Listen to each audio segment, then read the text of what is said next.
Thank you very much for attending this brief 10-minute introduction to the company.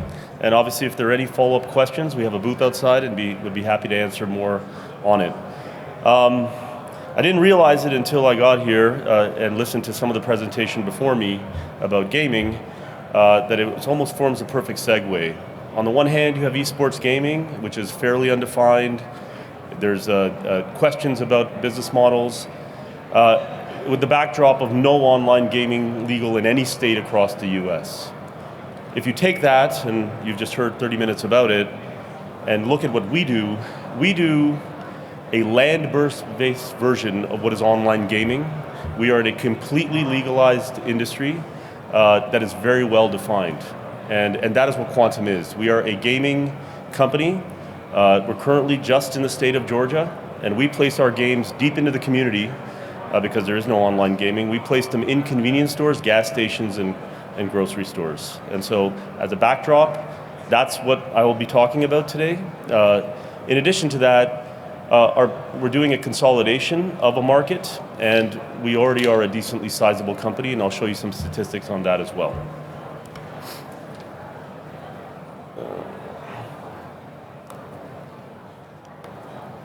So I'm on the top left there. We are a publicly listed company on the Toronto Stock Exchange.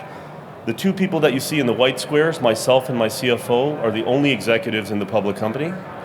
Our B2C brand, so what we use in the Georgia market, is called Lucky Bucks, and the two critical people we have in the Lucky Bucks business, on the top right are Jamie Boyden and Anil Damani, who was the founder of the platform asset that we bought that we're consolidating around. I'll give you some quick statistics on our stock and then jump quickly back to the business. We have 71 million-ish shares outstanding, 83 million fully diluted. The company has never issued a free share in the history of the company. And all of the insiders, we have great alignment with insiders. You can see we have 30% insider ownership, and all of these insider shares have been purchased primarily through the market. Another thing to highlight is, we did not market this company at all. We really don't tap the public markets to raise money. We don't foresee us tapping the public markets to raise money in the future. In fact, we're considering things like dividends. But I just wanted to highlight a few things. We traded about 3.5 times enterprise value to EBITDA.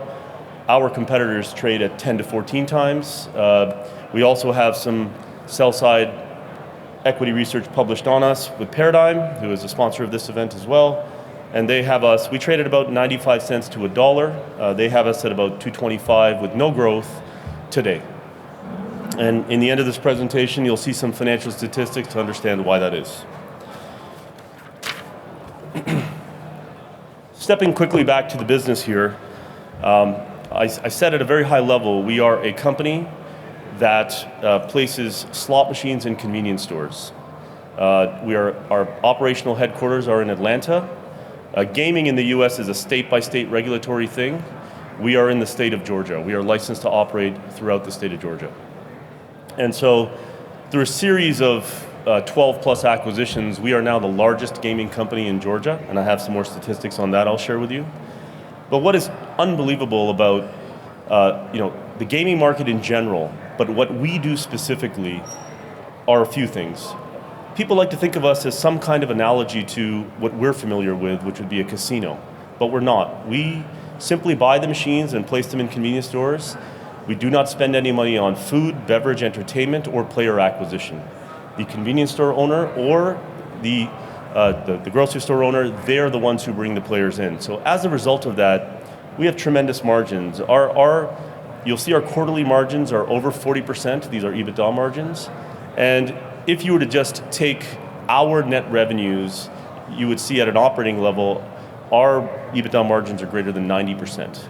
And when you couple that with just the unbelievable amount of recurability of this revenue. So convenience store owners, we have a contract with them. Our contracts are as little as 5 years, as high as 10 years in length, with similar term auto renewals.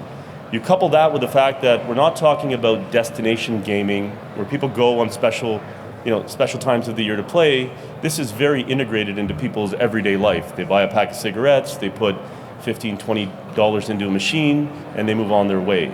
So if you couple our contract lengths And the fact that this is an everyday activity, and I have some statistics in here, you'll see that our monthly revenue from gaming is extremely consistent. Further to that, our conversion to free cash flow as a result of the high margins and as a result of us having to not spend a lot of money on CapEx, at least necessary CapEx, is huge. Our biggest line item from converting EBITDA to cash flow is our taxes. Obviously, I feel we have a great team behind this to continue to grow it. And as we've been making these acquisitions, not only are we solidifying our number one position in the market, we are doing things like getting longer term contracts, we get non-competes and other mechanisms to make sure that we are creating a pretty big moat around what it is that we're doing in Georgia.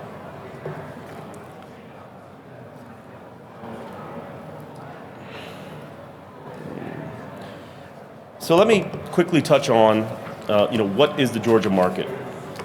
At a very high level, we are talking about something that is essentially a three-participant transaction. You have a government that makes a tax, you have a site owner that gets economics from these machines, and then you get us as a gaming company getting economics from these machines.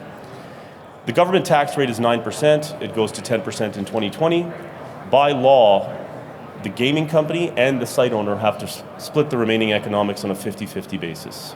So that pie of three people is what represents the $765 million market. Why it is fragmented and why there continues to be a ton of work for us to do consolidating it, it is because it was only legalized in 2013. So machines existed in the state for 20 years prior to 2013, but in 2013, through a series of court rulings, this industry became legal, and as it became legal, it fell under the purview of the Georgia Lottery Corporation. And when they made it legal, they did some pretty tremendous things for their own reasons, but it resulted in creating what we believe, and our lender Goldman Sachs believes, amongst others, as the best gaming market in the US. One of the things they did is they separated the value chain. So you as a store owner cannot own a gaming company, and I as a gaming company cannot own a store. They said gaming companies cannot lease machines from manufacturers and hide revenue shares, we have to purchase them outright. So they separated the value chain. They also fixed the economics. I alluded to the 9% going to 10 and the 50-50 split. That is huge because in other markets you do not have these defined splits. And when you put those two things together, it is that allows us to get long-term contracts with our clients because they cannot get better revenue shares from anyone else in the market. So they separated the value chain and they fixed the economics. But the biggest thing that makes this company and what we're doing analogous to online businesses is that we're the only state in which the operators do not deal with cash collection. So if we were operating in Illinois or Montana or the outskirts of Nevada, we'd be dealing with collecting the cash from the machines, having a vault system, dealing with jackpots and a float, and then all of the AML and banking rules associated with it. Georgia, because of the malfeasance and tax payings from the prior operators before legalization, decided two things. Number one, they were going to be the only ones to touch the cash, so we get a wire transfer every Tuesday for a prior week's worth of gaming. But further to the concept of visibility and not being sort of cheated out of monies that haven't gone through the system, is we are the only market in North America with a central server. So the way to think about our footprint of 1,800 plus machines is that it's all connected by a central server that is run by the lottery, and on a near real-time basis you can see every dollar that goes in and every dollar that comes out. And that is great for us, it's great for the acquisitions we do, it's particularly great for the government in terms of tracking the taxes they should be collecting. I'll touch on a couple more things here that are important. You cannot have more than 9 machines per location, and that was done because they did not want to have things become gaming rooms.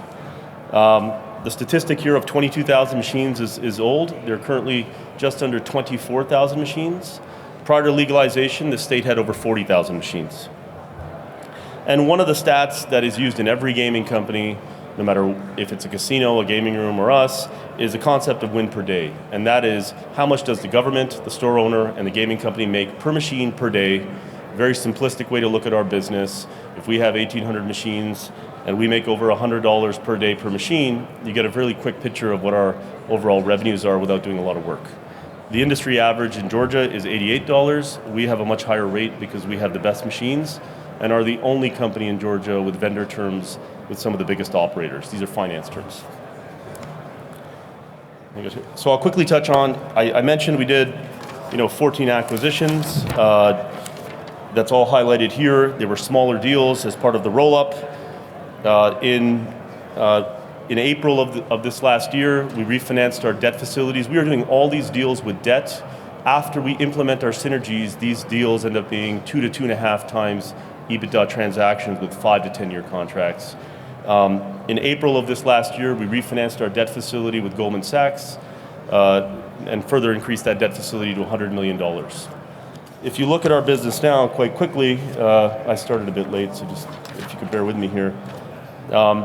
Here's where we are. We're number one at 9%. That's the pie chart on the top right. The next 10 operators are 30% of the market. Really, the area that we're acquiring through these smaller transactions are the area in the gray.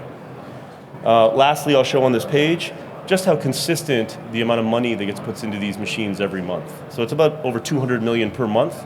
We have a peak month of March due to tax return season, but these games are played all the time as a part of everyone's sort of regular life.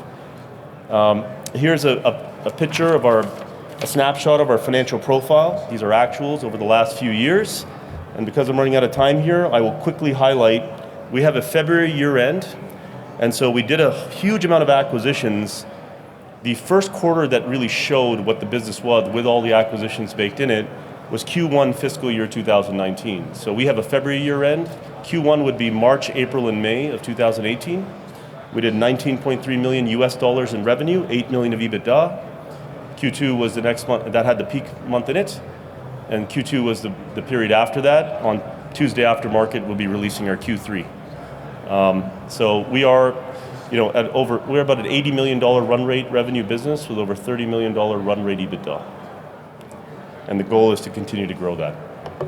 Anyways, thank you very much for your time. If you have additional questions, we'll be in our booth in the hallway there.